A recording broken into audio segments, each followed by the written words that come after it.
Most of us grow up believing that happiness comes after something external, like a job, a relationship, a house, a family. But what if joy isn't the reward at the end of the journey, but a guide along the way? Welcome to How to Be a Person, a podcast about life with me, your host, Giuliano. Roberta, thanks so much for joining me today. How's it going? It's going very well. Thank you for having me.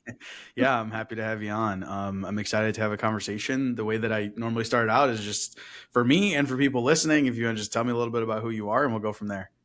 Yeah. Obviously, my name is Roberta Ravella. I am the founder of the Joy Experiment. And I founded the Joy Experiment because I wanted to create my business from a place of joy and ease and flow.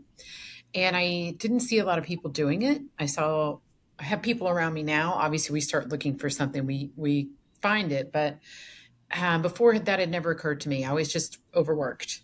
And if that didn't work, I worked more. And if that didn't work, I hired people to work more for me. So Mm. this time I'm like, what if I actually really enjoy what I'm doing and do things I really want to do? Yeah. So that's what I'm doing. My husband and I, that was him bringing me water. We live down in Florida. So it's also like a season of my life where I feel like the opportunity is here for me. Mm. Yeah, I love that. I think, and I totally resonate with what you said, that I think that we kind of exist in like these, pre-existing systems and, the way society is organized and all these things. And so we just assume things have to be a certain way.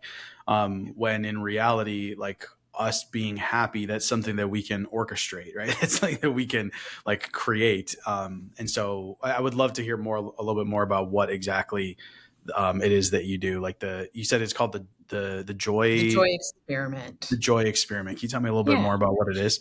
Yeah, so we run experiments. Like the reason I chose that word, it was not my original word. I couldn't Okay. find like the Joy Project and things like that were already copyrighted. So I was looking and Mm. thinking and looking, and I was thinking just about what I'm doing, and it's an experiment. So everything I was doing before, I was in mortgage sales for a really long time, and then I was in marketing, and it was all about does this work?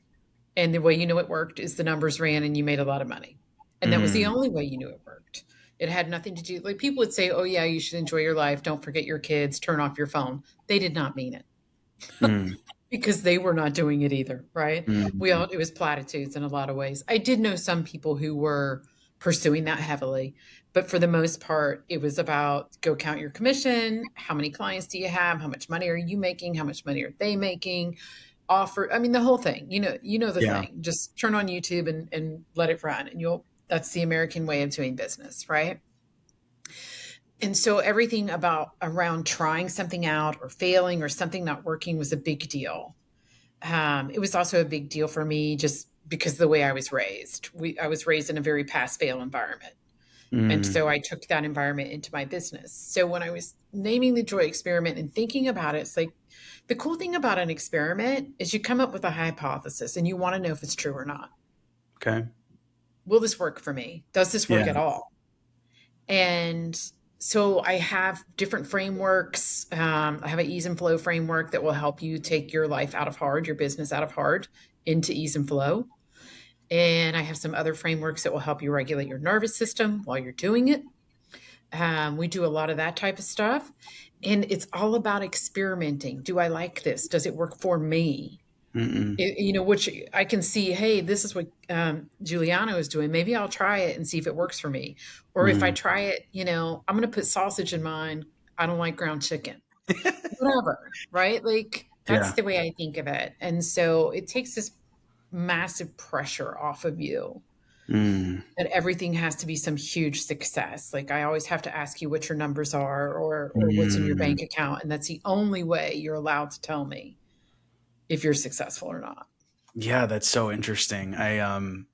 Well, first of all, it's funny what you were describing about the experiment because I feel like um, I've been saying this for a while now. I feel like I've kind of view myself as kind of like a scientist of life, where like I think about all the different jobs I've had, all the Uh-huh. different places I've lived, all the different like ideas that I've had and pursued. And like, it's funny, there was a period of time where I did not embrace that. Like I always thought I was like, oh, I'm a failure, or I'm, Right. don't stick with what I said I was going to do, and blah blah blah. And now I look at it instead, and obviously I'm really grateful for it. I'm appreciative of all of the experience that I've gained Mhm. through doing all these different things. But besides that, it's like, you know what? Like I've been doing it because I want to find the thing that brings me joy. And I had fun, right? And along the Mhm. way, I only did those things because I thought, hey, this seems kind of fun, and I would do it and I would have fun, and then it would run out, and so I would try Right. something else and try Try something else. something new. And so that's But kind of how think I viewed my about life, as like a giant experiment. right? But I mean, think about kind of the mold that we're taught, right? Find something and stick to it. I know Mm, now people don't stick in a job for 30, 40 years like they used to. yeah. But you're still supposed to be, I am an IT person, right? And I do Yeah. IT for big companies, or I'm a marketing person and I do marketing for mortgage and real estate because that's what I know. Like, Yeah. how Yeah. constricting and boring is that? Yep. It's one thing if you like it and you're expanding yourself out. But if you think about it, like one of the things that blows my mind is the amount of people who have not read a book since they left college Mm, or haven't learned anything new yeah. other than their job, like the new Yeah. software they're getting, or, AI is coming out. So we're learning this or that. Like, I think our system has killed our curiosity. Mm. Yeah, totally. I follow some accounts on Instagram that talk about like homeschooling, and how like they do it very self-directed, where like, Uh-huh. the child is choosing the topics that are really interesting to them, and like they're learning so easily, right? And of course there's the ones they still have to learn, but those are kind of just on the back burner. Like you just got to pass it. You just got to be able to answer the Yeah, questions right and move on. Um, and it's kind of the reason why I'm bringing this up is because they've said that like, you know, in school you're forced to learn, right? And even the things that you don't want to learn. And right. we all then like associate learning with like this negative feeling of like being forced to do things you don't, I mean, Yes. everything about it, right? Like when Right. you're a kid, you have all this energy and Forced you to want to let it sit. out, but you're supposed to sit in school all day long. And, you're not interested in the subject, too bad. You got to learn it and you got to know it Right. well enough and memorize it and you're going to be tested on it, all those things. And so when you leave school, you go, oh gosh, I'm never going to do that again. When in reality, it's like there's so much to learn in life and there's so much joy in learning. And it is kind of sad then that like that's the impression a lot of people are Yeah. given about learning. Right? And then that your curiosity is not valid after the age of what, 12? Mm, Right? Like I remember one time when I was in the mortgage business and I was trying to think of a new way to market and I was making these flyers, right? And we had this new color printer. So I was printing these flyers that were just beautiful and the guy sales guys were laughing. We were all laughing about it and it was like, when was the last time you created something? And we mm, all agreed that everything we did every day sucked the creativity out of us. mm, Everything I do here kills the creativity and the curiosity in me. mm. And it was okay because we made money.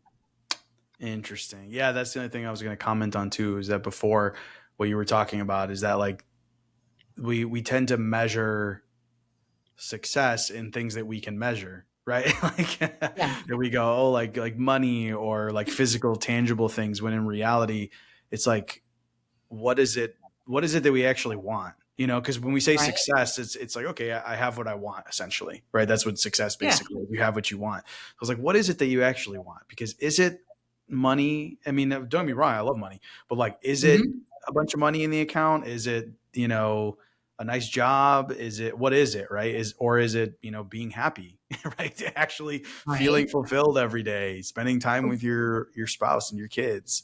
Sure. But then change that from an or to an and. Mm, I read this book by a bunch of, I think they were Yaleys, if I'm not mistaken. They could have been from Stanford, but they were doing research on what made people successful and happy or able to do the things they really wanted to do and learn and be successful, etc. And one of the big things they noted was to use the word and. mm, If you say, but I want to make money, but I want to do my kids, school stuff with them too, your brain will solve for one or the other. Same with mm. the word or. It's either or. I can have money. or I can be a good person. I can have money, or I can be successful in my the joy in my life, and I can be the person I want to be. I can spend time learning. Or but when you change that word to an and, it allows your mind, your brain, and your consciousness to solve for both Mhm. and Yeah, put that them makes so much back sense. together. Yeah, yeah. No, and I totally agree with that. I think for me, I look at it too as just like if I had to choose between the two, like Yeah. that's kind of what I'm looking at, right? If I had to measure my success by one of those things, which would I actually choose, you know? And I Yeah. totally agree with you. I think we should all, I was actually just telling my wife this yesterday, because there's a form of work that I've been doing lately that I've been getting paid for that feels so easy and so Uh-huh. fun and so lucrative that I'm just like, I don't. This is crazy that people are paying me this much money to do this. Like this is nuts Right? because it just comes so easily to me and it's so fun. And I'm like, is this real that like people are paying me this much money to do this? And my point is that I was saying to her like everybody has this. I really Mhm. believe every person has this, but like they I have do to too. find it. You have to Yeah, find what that thing is. I think so too, and I think that's part of the experiment. Like I was talking Mm. to a lady yesterday, very successful. She owns a marketing agency, and she just started a coaching platform that matches business people to coaches. Oh, okay. And I'm like, so you're telling me you're in full joy and very successful? She's like, yes. And I'm like, and you're not doing art for a living. You're not like making movies or because we're told these things like you haven't run off to be a chef or fulfilled your dream to ride a bike for a living. We're kind of also told that that's an either or situation as well. And to Mm. look somewhere else when maybe for her, she's like, yeah, building businesses makes me really happy. This Mm. is so much fun for me. And Yeah. whatever it is you're doing, it could be. Listen, my brother loves doing spreadsheets. Loves it. Yeah. He's built a six-figure consulting business Yeah. off taking people's messy spreadsheets Yep. and running them through Claude, right? Yeah. I think But that's a he perfect likes he example. likes That's what it. I'm trying to say. You know, for me, Yeah, like I can think of, and I can see other people seeing what I'm doing and thinking, oh, that seems fun and cool. Maybe that's for them. But there's yeah, also, that's why I'm trying to say is that I think everyone has that, but it's up to us to find out what that is and also just not judge what other people are doing for their thing, right? Just like you said, right. it's like your brother's doing spreadsheets. It's like, Like, cool, dude. If okay. that actually makes you happy and you make good money doing it, like seriously, more power to you. Yeah, Like do that's really ultimately what it is like just do what makes you happy and if it happens to be that like that's fine, you know. sure. Yeah, and I don't think anybody sets out to do it, right? Like, the other thing we tend to do as Americans is Hollywoodize everything, Hmm. right? It's got to be some romance in it. Not really. Your work is your work. I think you just find those things. Also, it's interesting to find out what you're good at that you didn't know that you were going to be good at. Yeah, well it's funny because this work that I was telling you about is one of those things where I've had this skill for such a long time and it just came so naturally to me that I didn't even realize it was valuable to other people. You know, Interesting, it's one of those things right? where you're like, wait a second, other people can't do this. Like other people, it's very hard for them to do this. So yeah, yeah. No, I love that. I feel that way about my video editors for my podcast. I'm like, you did Mm. that? They're like, yeah, in like 30 minutes. I'm like, oh my God. If you're enjoying the show and want to support, go to howtobeaperson.co and click support the show. The more support the show gets, the more episodes can be produced. Yeah, you know, I think a lot of people will. And see, here's the thing: is I always like to preface this. This isn't coming from a place of judgment. First of all, just because there's no judgment, but also because I've been in the same spot. Is it's like I was saying before, we're kind of born into these pre-existing Mhm. systems, and the way things are, that you have to force yourself to question it if you want to break out of it because otherwise Yeah, it'll just carry you along. It's like a current, you know, where you just get in and definitely. that's just the way it's going to go because time's going to pass no matter what, right? And the default is going to be the default. That's the path Mhm. you're going to go down unless you choose like, well, wait, do I have to do that? Like could I Yeah. do something else? And for me, like I said, it's been, I mean, I'm in my mid 30s, right? So if I think back to when I graduated high school, that was at least 15 years ago, right? There's a lot. I mean, I can't even tell you how many things I've tried, how many paths I've gone down in that amount of time. And to think like I would have had to make that decision right out of high school that, oh, this is what I'm going to do for the rest of my life. I just wouldn't, I would have never been able to do it. But my point is that like, I think a lot of people do that. And sometimes it's good, right? Sometimes they pull the trigger Mhm. and they do this thing and they do that for the rest of their life. And it's what they love. And it's like, seriously, Absolutely. amazing. I'm genuinely happy for those people. Yeah. For me, I didn't know what I wanted. And it took me I mean, even to this day, I still actually pride myself on being the type of person that always changes. Like I'm like, you know what? I'm doing something I love right now and it's great, but also it could change tomorrow. I could get Yeah. tired of it and want to do something else and I'm totally fine with that too. Or something just pops up, right? Yeah. And you're like, "Oh, that looks cool. I Yeah. want to try that." And Yeah. I totally agree with you. Like I do know people, this lady I went to school with, we've known each other since like third grade. Okay. She went out of high school into pharmacy school and she's still in the pharmaceutical industry, you know, doing that thing she loves. My husband knew he wanted to do his job, chemical engineering. He went to school for it. He worked the same place for 32 years. Mm. That is the path of some people. Yeah. And for other people, it's not. Or Yeah. maybe it's one or two, you know. And we also have different seasons of our lives. If you're having children, if you're getting married, if you're not getting married, if you're getting unmarried, your children leave. Mm. Um, you know, you want to go back to school. There's so many available seasons of our lives Yeah. to be Yeah. lived.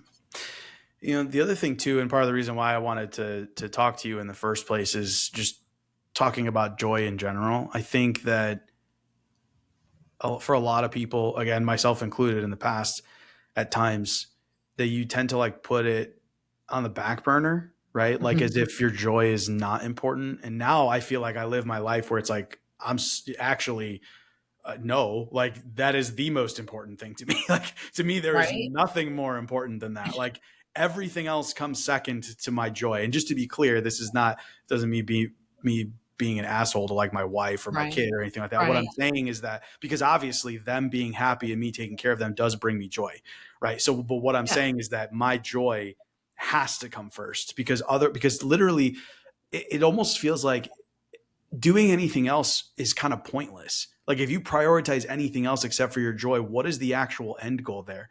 Because aren't isn't Right. anything that you're doing like isn't the whole point to like be Have a good happy, life. right? Yeah. Well, I think it's misplaced joy. You know, we're taught, especially as children, right? You need to please your parents on some level. Mm, Obviously, some of us have very strict upbringing. Some of us run the yeah. streets, whatever. It's all in between.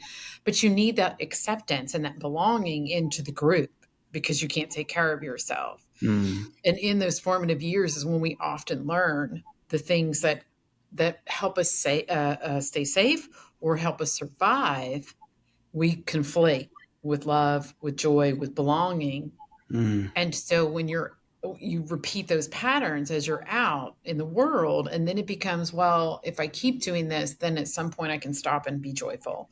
Or even, you know, a lot of philosophy, religion, some, you know, American cultural paradigms are that your desires aren't really that good.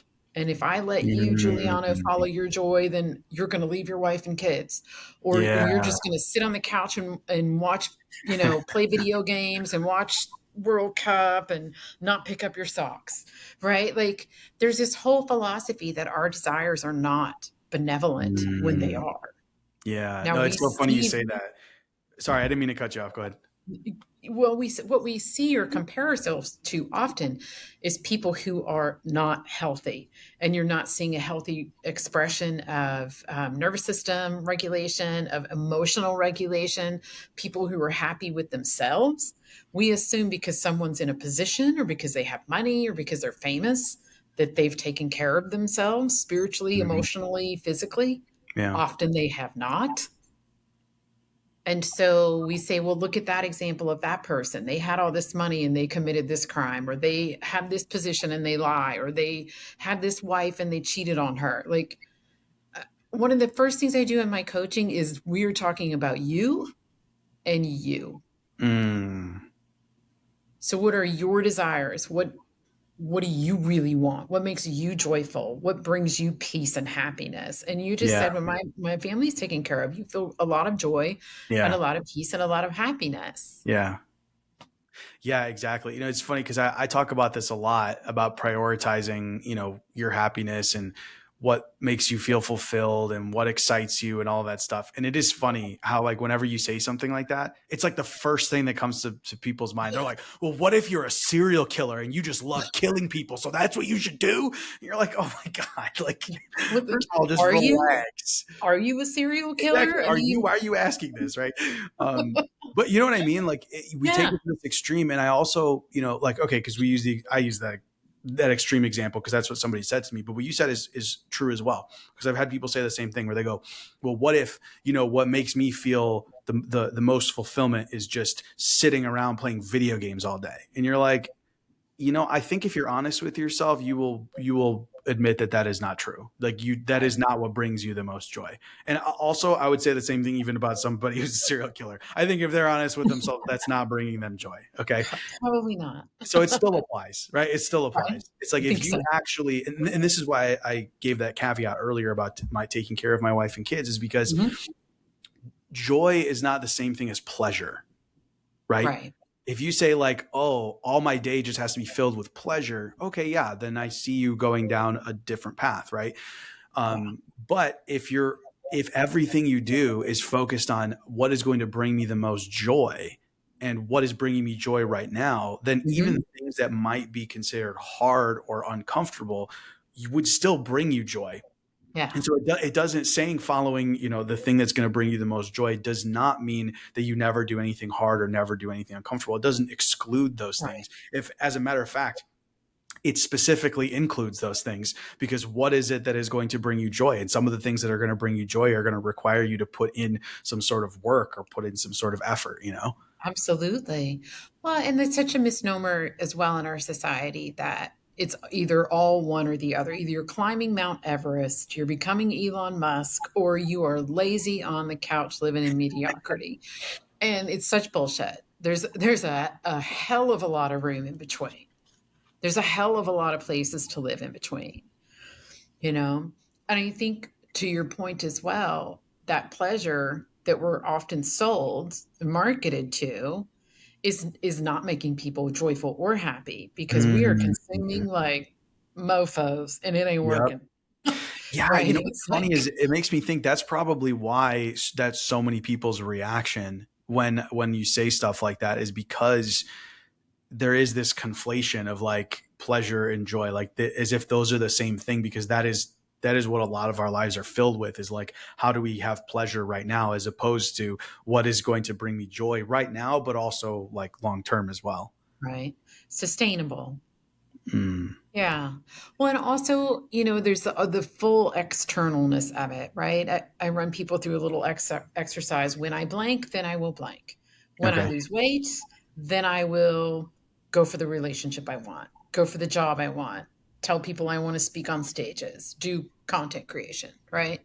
Or when I hit $1 million in income, then I will be proud of myself. Then I'll stop working 90-hour weeks. Then my parents will respect me. Mm. Then whatever else, like these external things that people are hoping will bring them to a place, and Mm. and they won't. It just I have all the experiences with that, and it doesn't work. Yeah, it is interesting. That's something that I've been talking about lately. I'm putting together an offer that's revolves around like a meditation, having to do with money, Uh-huh. because I had a similar experience actually when it comes to relationships. So I got married when I was 19, and I got divorced when I was 21. Okay, that was Okay. my first marriage, and I was single for like 5 years after that. And during that time, I didn't want to be single. Like I wanted to be with someone, and I would meet people and whatever, Mhm. and we would start talking, and then it just would never work out. And whatever. My point is that during that time, um, I like just so desperately wanted it, right? I desperately wanted to be in a relationship, and I believed that oh, when I'm in a relationship, then I will feel loved, then I will feel complete, then I will feel XYZ, right? Yeah. And it wasn't until I realized, wait a second, I can give myself those feelings right now. I Mhm. can choose to love myself, right? And I can choose to realize that I am complete already on my Mhm. own. And I don't need someone else to love. It would be great, and I would love for someone else to love me, but I don't Yeah. need someone to love me because I love me. And it was like, I mean, probably a month within me having that realization that I met my now wife. We were engaged 4 months after that, after the day we met, and then engaged or married 4 months after we got Okay. engaged. So like from the That's day we amazing. met till the day we were married was 8 months, and this year it'll be 8 years ago. That's awesome. So, but my point is that like, because I know I was talking about the meditation Yeah. with money. It's the same thing with money, right? Mhm. Like you were saying, these external things that we come up with, where we say, "Oh, when this happens, then I will be able to feel this way." Right? When this Mhm. external thing happens, then I'll be able to feel that way. When in reality, like we, first of all, can feel those feelings ourselves. We can give ourselves those feelings, but We can. also we shouldn't be postponing it for something external, right? We can create that reality right now. Yeah. No, I had a coach that I worked with for a while. I did a healing journey with her, and she kept saying it's the feeling you're looking for, and I'm like, that is such bullshit. I am not looking for the feeling. I'm looking for the thing. And at the Mm, time, my husband had just retired and we just moved to Florida. So we're in a condo across the street from the beach. And, my husband planned and did very well for himself. I had done very well for myself in the mortgage business. We did not need any money. And I felt like when we had that first conversation, I had called her because I had not slept for a few days and was almost in panic mm, about money, and she could not get through to me. And it took maybe another 8 months later almost, where she finally said to me, I had another full on panic attack about it. And she's like, I want you to tell me right now how much money you have. And she's like, all of it, every dime, in every bank account, blah, blah, blah. And I told her, and she's like, and you're stressing over this bill, it's less than 1% of your assets. mm, And it finally hit me. And then a few days sessions later, she was like, tell me, it was a multiple of four. And she's like, tell me when you felt really good about money. And I was recounting when I got this, it was maybe my second or third commission check when I went into sales in the mortgage business. And yeah, I paid off all my little stupid medical collections from college. I yeah. paid my rents, like on time, up to date, full through. Instead of complaining about it, I had paid a credit card off. I was well on my way to paying my car, and was going to get a new car. And I got this commission check, and it was $4,000 and some change. And nobody needed any of that money from me. Mm. My rent was paid. I was good. Like I remember calling my sister and I'm like, what am I supposed to do with this money? And she's like, I don't know, go buy a Gucci bag or something. Like put something in your 401k, dumbass. Like, Yeah, whatever, right? And yeah. I just remember that feeling was just so nice. Mm, And here I was, God, 20 years later, more than 20 years later, having a full panic attack with many more zeros behind that number. yeah. And it had nothing to do with the amount of money. Mm. If you're enjoying the show, I think you'll love my book by the same name, How to Be a Person: 100 Gems on Living a Good Life. Available now on Amazon. Yeah, and like it's so funny because what you said about saying that it's not the thing, it's the feeling, and just being upset about it. Like I remember thinking the exact same thing, but It's it's dumb like shit. that really is the ultimate end of it, right? Like if you It take is. it all the way to the end and you're like, okay, you have this thing. Why do you want that thing? Well, because it'll be great. And because of this. I'm like, okay, but why? Like if you Right. just keep digging, you end up going to like, well, because I would feel this way. Ah, interesting. Yeah. Right. We do that, or we do, if I did this, then so and so would approve of me, love me, be proud of Mm. me, like to change an external circumstance that we cannot change. Well, and also taking that to its furthest end is the same thing, the feeling, right? Oh, yeah, Because, it's the oh, because this person would approve of me, which would make you feel what? Right? right, loved and approved of, right? Yeah, Right? And you're so it right, just that's takes you like no matter exactly what, that's the end. Like it takes you to this the end end. of it's just about your feelings anyway. Which Yeah, yeah, I think it's kind of cool because we like we've been talking about this whole time is that we live in this world that's set up very logically. And so we mhm, look at things, rationally and with numbers and like we look at tangible things and our feelings, like talking about your feelings is just I mean, it's all the way on the back burner. Like no one talks mhm, about like how important your feelings are or how you should mhm. listen to your feelings or any of those things. Like, I mean, we go through school and all we do is just like memorize information and learn math and all these things. Like you don't get actual skills for being a human being. You And do. it's funny because the older I get, the more I'm like, man, it's all about feelings. Like that's what everything is about. Yeah. But and there again, a lot of times people point to come out of your emotions and come out of your feelings because you're going to make a mistake, be logical, be sensible. Mm. Because the examples that we see are examples of people who are emotionally dysregulated. Mm. Their nervous systems are fried. So what you're It's saying is when they say, "Oh, this person made this emotional decision, look at how bad it was." It was not coming from a place of like healthy emotion and following right. your feelings. It was coming from a place of dysregulation is what you're saying. Yes. Like take me when I had that $4,000 check and I was feeling very calm and very, excited and very peaceful about it. My sister and I had a good conversation. I put some money in savings. I paid my rent up front and I went out and had some fun with the Yeah. money, right? So fast forward when I don't, I've got a lot more money than that and I'm just panicked.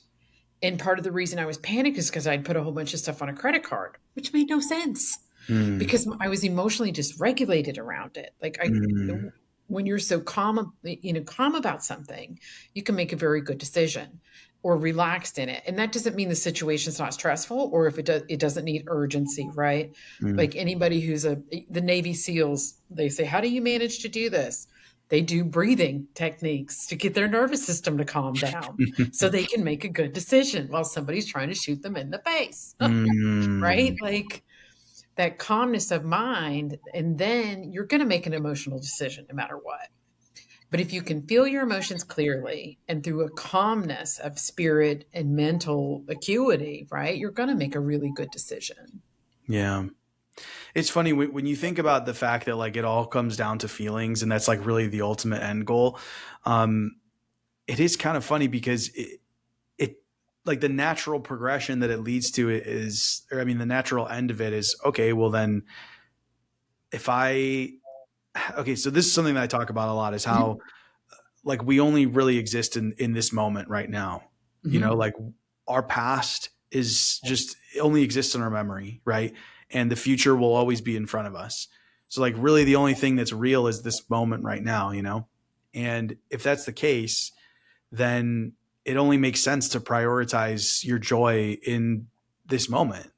Yeah. And of course you think Yeah. long term about your future joy as well, but that's just from a place of like abundant kind of like, hey, yeah, of course, like I'm joyful now, I'd love to be joyful in the future too, so of course I'm going to make some decisions that would allow me to feel joyful in the future. But like the ultimate thing is like, well, how do I become joyful right now? And I think Mm-hmm. what's cool about that is like you can, like anybody can do that. Like you can find a way to have joy in your life in any moment. Like there's no moment that exists on the planet that you can't find some way to have joy in it. Yes, I agree. And I love that you talked about pleasure and joy are not the same thing. It's Yeah. not the same thing as saying eat the cake, buy the shoes, go home with the boy, whatever, right? Like, not Yeah. the same thing. Not that you shouldn't eat the cake if you want to, whatever. But Yeah. that is not the same thing. And Mm. choosing joy in a moment, I've been in some pretty tough moments where I chose to stay in my integrity. I chose to do the best I could to find the joy that was in that moment Mm. because there's always something. There's always, Yeah. well, at least I got to know that person, or how can Mm. I um, my best friend had really bad cancer, and we all had a hard time dealing with it because she was so young. Yeah. And I knew for myself in that moment that the only way I could be happy with myself and joyful with myself was to do everything I found in my integrity for her. Mm, I didn't do everything like run down and, always be there, always take care of everything. I didn't. But there were specific moments where I'm like, I am doing this or I am not doing this because in my integrity, I know that I will be happy with myself in the way mm, that I was a friend to her through this time. mm. Yeah. Yeah. I appreciate that, you sharing that. And I think too about like, yeah, because I can understand like when I share stuff about like, having joy in each moment. It's like, it's not to say that there's never anything that happens that would upset you or that you'd be sad about or anything like that. But what's interesting is that in those moments, if you're fully present in those moments and you allow yourself to feel those feelings, um, the moments are just that. They're just moments, right? They're gone. Even just like the good moments, right? They, like I Yeah. said, the past only exists in our memory of it. And so if even if we are going through something in a moment, right, that is very difficult, if we allow ourselves to be fully present in it and experience it and feel the feelings, then a few short moments later, now it's part of your memory and it's not in your current Yeah. experience, and you can choose, like you were saying, to find joy in that past experience, to go look and say, yeah, that part of it sucked, but I'm really appreciative of the fact that I got to know that person, or I appreciate this thing that they taught me, or I love that they were doing this with their life because that made an Mhm. impact on so and so, or whatever it might be. Yeah. I think also what you're talking about, the impermanence of things, also helps us to like loosen the grip on. Mm, You know, I think for me, the things that caused me the most pain in my life were thinking I should have had something. Like I should have had my friend longer. I should have been able mm, to, have the mortgage business work out for me this way instead of that way. I should have what you have. I should have had this before. I should have done, the expectations or those shoulds, and it's basically shame. Um, mm. but the attachment to things that you want, it should have been different for you or whatever. I mean, that can really ruin your life basically, just thinking constantly on both ends, right? Like this should have been different in my past and this should be different about my future, instead of in that presence where you are. Well, I think we just it's something I've worked on quite a bit, not to future cast so far out. And like you're saying, Mm. there's sensical things about it, right? If I make this choice now in 5 years, 10 years, like if I put $50 in my kids college education, it's probably better than buying them another $50 toy. Okay, Yeah. right.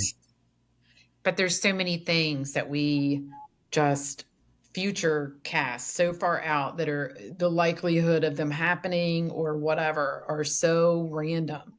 The Yeah. stories in our little heads. Yeah. Well, yeah, it's funny you talk about the way things should be. I remember, I think it was Tony Robbins that I heard this from a while back, that like how happy we are is dependent upon how much our reality matches what we believe it should be. Right. So we have this idea of what our reality is should be. And then if it matches that, then we're happy. And if it doesn't, then we're unhappy. And it's Mhm. funny because to me, I feel like the natural conclusion to that then was like, well, then stop expecting it to be anything.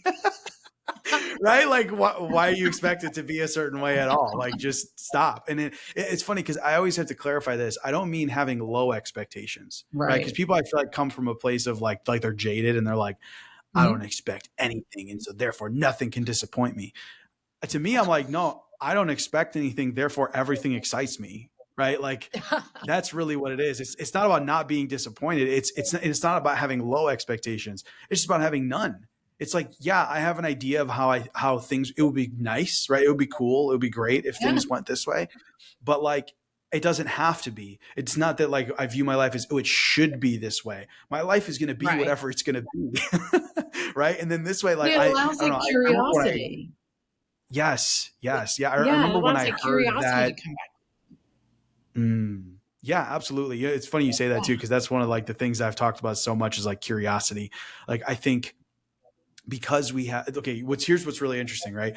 When Okay. we have this idea of the way that life should be, right? Part of where that comes from is, like we talked about before, like what we've been born into and what people tell Yes. you things are supposed to be. And that's like kind of what influences us to form this concept of the way things are supposed to be, the way things should be. And then again, when our reality doesn't match up with That's that, it. then we're unhappy. Yeah. Very disappointed. And then a lot of times internalize it. It must be my fault. Mm, Or externalize it. Everybody sucks, right? The government's out to get me. I don't know, pick a country, they're here now and I can't have the life I wanted.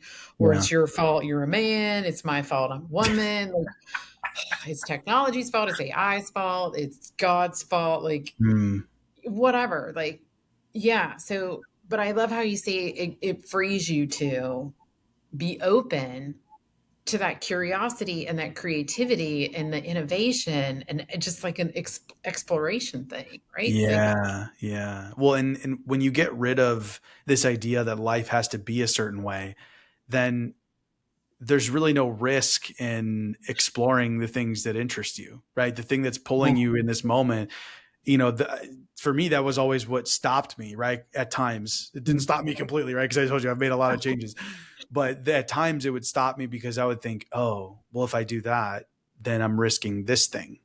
And of course, I can't risk that thing because then my life wouldn't match up with how I think it should be, right? But right. when you realize, oh, if I don't have any expectations of how life should be, that means then I just get to be happy all the time. Like no matter Yeah. what happens, because I'm not comparing it to what it should be. I just get to Yeah. appreciate it for what it is. Then that also means anything that pulls my attention, anything that excites me in the moment, I get to follow without risk because there is no risk. The only risk is that your life doesn't match up to what you want it to be. And if you don't care what it's going to be, then there's no risk. Right. Well, just think about how many things, like if I looked back at my life and they say this, right, with people who were near death experiences or on their deathbed, the things they Mm, regret or the things they didn't do. And all the things that I can look back and say, I wish I would have done that. I wish I would have taken that chance. I wish I would have lived there or taken that trip or whatever. I didn't do it because I was afraid. I didn't know what was going to happen to me. Like I couldn't mm, predict, like, am I going to be okay here? Or what will people think? And the yeah. funniest thing about it, and just thinking about it in my head, several of them, it wouldn't have mattered. Like when I moved I lived outside of Washington, D.C. in Northern Virginia for a long time. Nobody knew me. There were like two people who knew my name when I Mm. moved there. I could have done whatever I wanted to. And I was still afraid to not uphold the standard. Nobody would have known. I could have named myself completely different. Nobody would have known. And I Yeah, yeah, still upheld the standard. yeah. It's funny what you said about people on their deathbed. I was just hearing something else. I forgot what it was recently that someone was talking about that, where like people on their deathbed, they don't regret the things they did. They regret the things they didn't do. Right? It's Mhm. always like, oh man, I wish I would have done this thing. I wish I would have done that thing. And I mean, all I know is for me, like the day that I die, I just want to know I did everything I wanted to do. I don't want to look back and be like, damn it, I should have done that thing. Damn it, I should have Right? gone for whatever. Damn it, I should have Right? tried this. Like, I just want to be like, yeah, I'm done. Like, the last day I'm like, yeah, you know what? I did everything I wanted to do. I'm basically done. See you guys. Yeah. Yeah. Oh my God, I really want to try kite surfing, but I don't even know where to start. And it really kind of like, my arm's strong enough for that. Wait, are you being serious about kite surfing? Yes, I am because it just looks so exciting. You But got to like, I do don't know it. how to surf at What's the all. risk? What's the risk? I probably just need to find a kite surfing school or start with the paddleboard or something, right? Yeah, don't you see people sometimes out there and they're just going for it and you're like, that always just amazes me. Whether Uh, they're out there kite surfing, or I was talking to this lady the other day and she said she's having this conference at the end of the year and I'm like, okay, how did you come about that? She's like, well, I just wanted to and I thought why not? And so I did and it went well. So I thought, why not do another one? So I did and it went well. So I'm gonna do this one.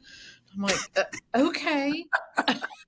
Really, she didn't have all that stuff in her head, like, well, what if yeah. people don't come? The expectation thing, right? What if I say I'm going to do it and it doesn't work out? Will I look stupid?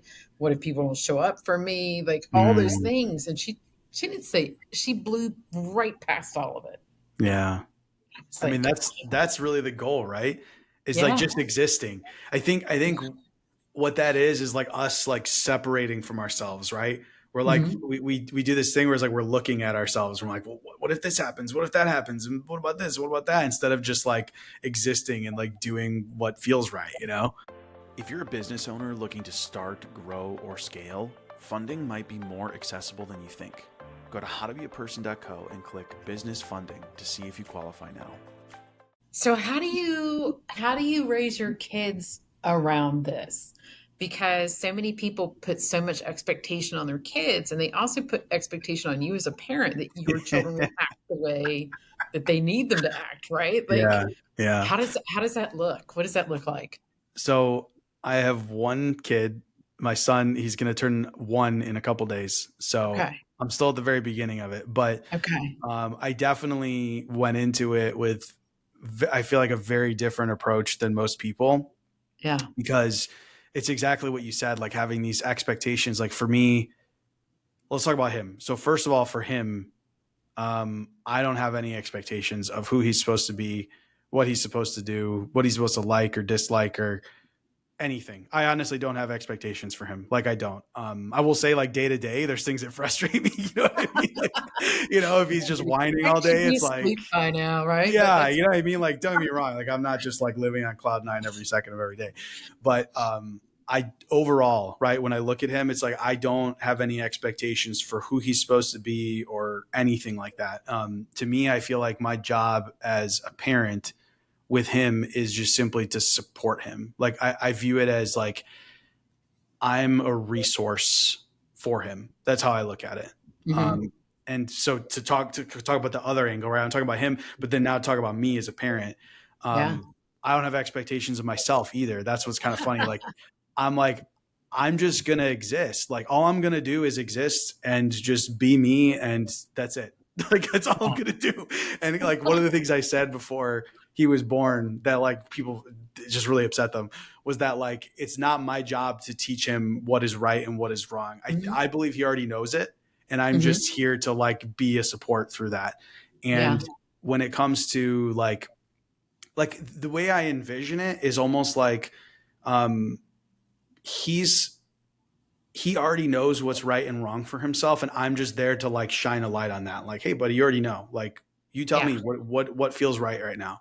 Like what do you think is the right thing to do, right? And let him just discover and figure it out, because I also don't believe, this is what I was saying before about like the Mhm. risk. I don't really believe that there's much risk. Like I don't think there's anything he can do that like his whole life's going to be destroyed from, or that he will Right. never recover from. It's like, no, go ahead, do this. Like it's fine, do whatever you want to do, Maybe because guess becoming a what, no matter serial what killer. happens, I will be here to support you through it. Even if Yeah. it ends up the way you expected or a different way, it doesn't matter, because I'll be here to support you no matter what. Yeah. Unless he becomes a serial killer, but that's highly unlikely. Right? See, I love that you said that though, because that is actually to me exactly the point where Yeah. I truly believe that what brings someone joy is not only good for them. I believe that it's also good for everyone around them. And Yeah. I think if that is actually cultivated in a person, I don't think there's any risk of them hurting I don't think someone or so doing either. anything else. You know what I mean? I do. I mean, think about it like in our current world and how people are fighting over, we know you've got to raise the kid that, in all disclosure, I don't have children, but Okay. it always interests me because of the way I Yeah. was parented. Okay. And part of my process or whatever was reparenting myself in some ways. Mm, So it's specific parts of me. And a lot of it was around that, right? Expectations and what was right and wrong. And if you did something that didn't work out, it's like, okay, we could have done this better. How are we going to do it next time? As opposed to shame, guilt, expectations. mm, We've now ruined everything, right? mm. And there's so few choices. There are choices that are going to be seriously consequential, right? Like if you'd have had a child with your first wife at 19, that would have an effect. Yeah, for sure. It wouldn't have ruined your life, right? Like Yeah.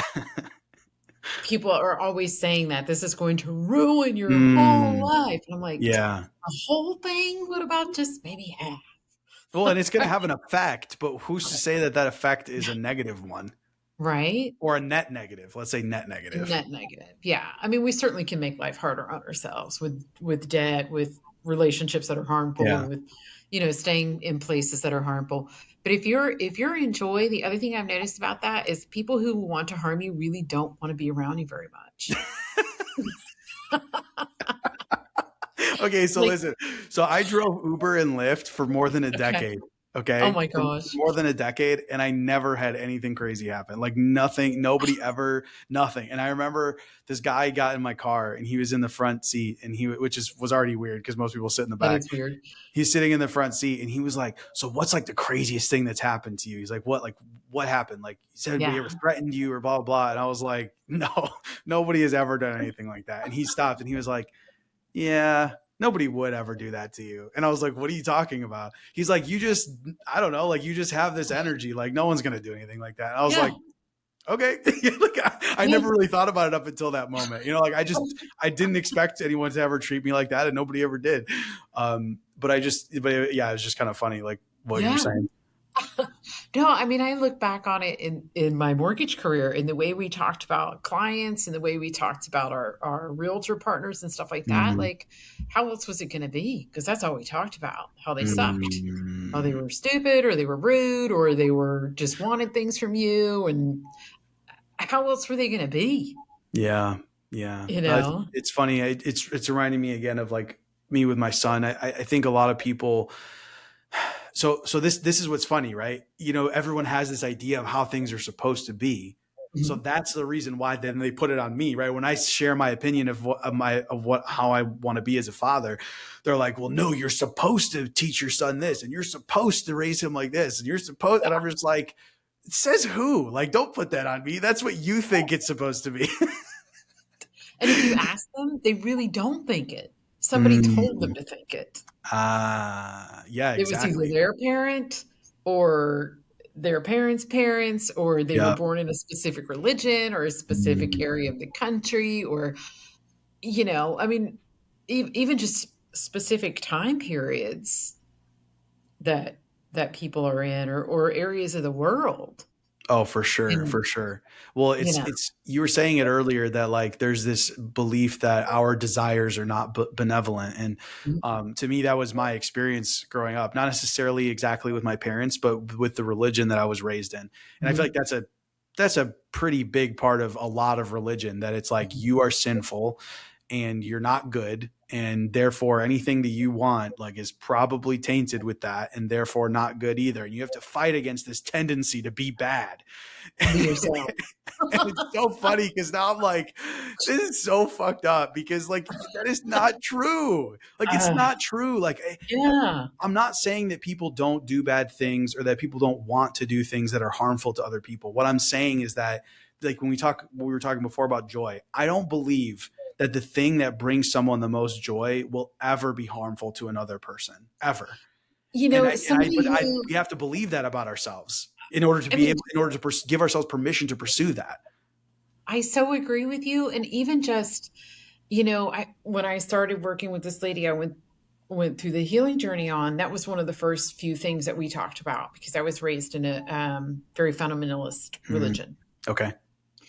and she's like, we talked about. Do you believe people can change? We got through that, and I'm like, yeah, I'm cool with that. That people can change. Most people don't change, but yeah, people can change. So Yeah. she's like, good enough, good enough. And then we got to the whole thing about, are people sinful? Are they bad? Are some people evil? And Mm, that sort of thing. And it was such a basis of my belief system that they yeah. were. And Yeah. that I was, even though I hadn't been in that religion in years. And if you think about it, we went round and round over this. And she's like, Roberta, if all the people who had robbed or murdered someone felt they were safe, or felt they were loved, or felt that anything they needed was available to them, just needed to relax, let go, figure it out, which is safety, right? Would they have robbed somebody? Would they have assaulted someone? Would they have raped someone? Would they have? And I was just like, huh. I think I had to like process that over a few weeks, and just like Yeah. everybody I would come in contact with or see on the news, and you look at this person who's so convinced of whatever it is that they did that was terrible, and now they're going to jail for it, or this person did that and they need to be, thrown out of the country, or whatever it is, right? Yeah. Pick your poison. If those people felt that the universe was a benevolent place where they were loved and accepted, would we have any of these Mm, conversations? We would not. yeah. I love that you said that. That's exactly how I feel. I feel like I've been exposed to enough people who have done things that other people would label as bad or evil to know that those people are not bad or evil. That it's like Mhm. it's exactly what you said. That it is this is what I've said a lot to my wife. I don't know if I've repeated it other places, but I think it's the belief that people are evil that gives people permission to do evil things Yeah. because they believe that in the case of what you described as well, that maybe the world is evil, right? Not Yeah. even necessarily just other people, but like the world is unsafe and evil, a bad place. And I think because of that, that is what gives people permission to do evil acts because they Yeah. feel like it's either necessary or they're fighting against a bad person or whatever it might be. Yeah.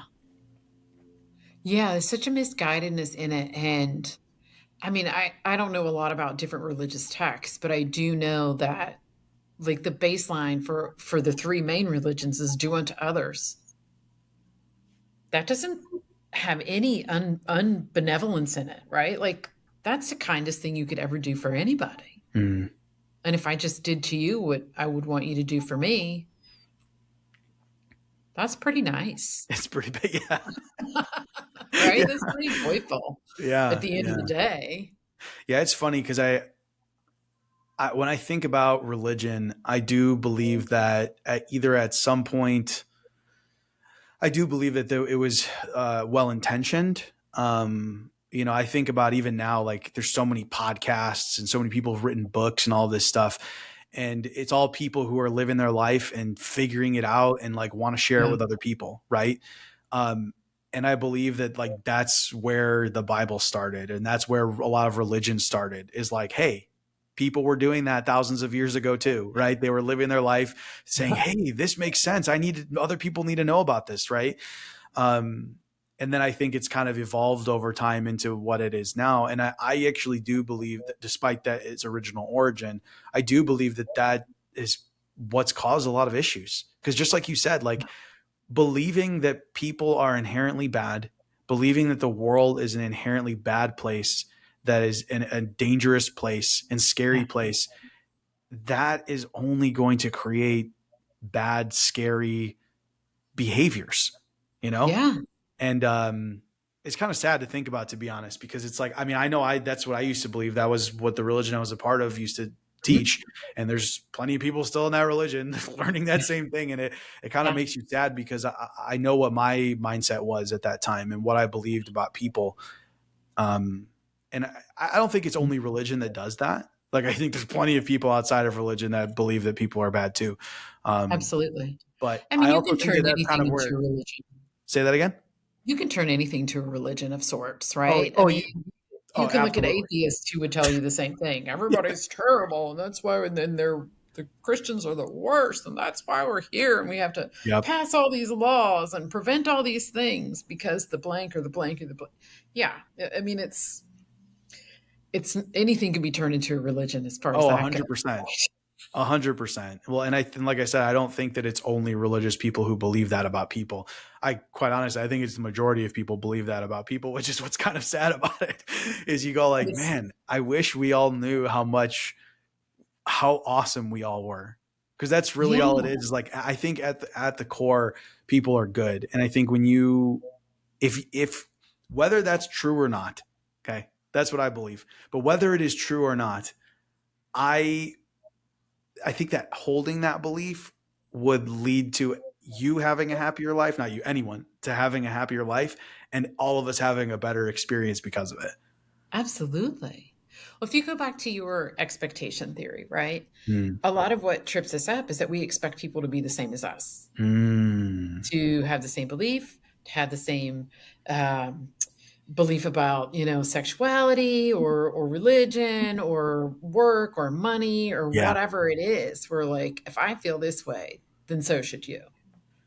And maybe I have a tolerance and maybe I don't. But a lot of people have no tolerance for anything that makes them question themselves, Mm. ask someone else, accept me for who I am. When they're asking to be accepted for who they are, usually, and part of that self acceptance, what I found, the more I accept myself, the more watching someone do something that I'm like, I really don't agree with that, but you know what? It's none of my business. And, off you go. It's so Because I don't true. need it anymore. I don't need you to be like me anymore to feel okay with Yeah. myself. Yeah. No, it's so true. I found over time that the people who are the most judgmental of others are also the most judgmental of themselves. So it's like exactly what you said. The more we stop judging ourselves and come to accept ourselves exactly as we are, Yes, and appreciate ourselves, then like that same thing is reflected outward to other people. absolutely. Roberta, Absolutely. how do you work with people? Like what, like, let's say someone's listening to this and they go, oh, I love Roberta. I want to work with her. What do you do? So I have a few things they can consume. I have a book. It's called Open for Business. I'll give you the link for the show Okay. notes. You can find me on thejoyexperiment.live. I have some values assessments there that are really cool. And if you wanted to get in touch with me and see how we could work together, you can book a free consultation. Amazing. Roberta, this Yeah. has been a fantastic conversation. I really appreciate you coming on the show. Thanks. It was so fun. Great. I hope you have a good day. You too. Thanks for being here. If you enjoyed this episode, please leave a review or share it with someone who'd appreciate it. For everything I have to offer, visit howtobeaperson.co.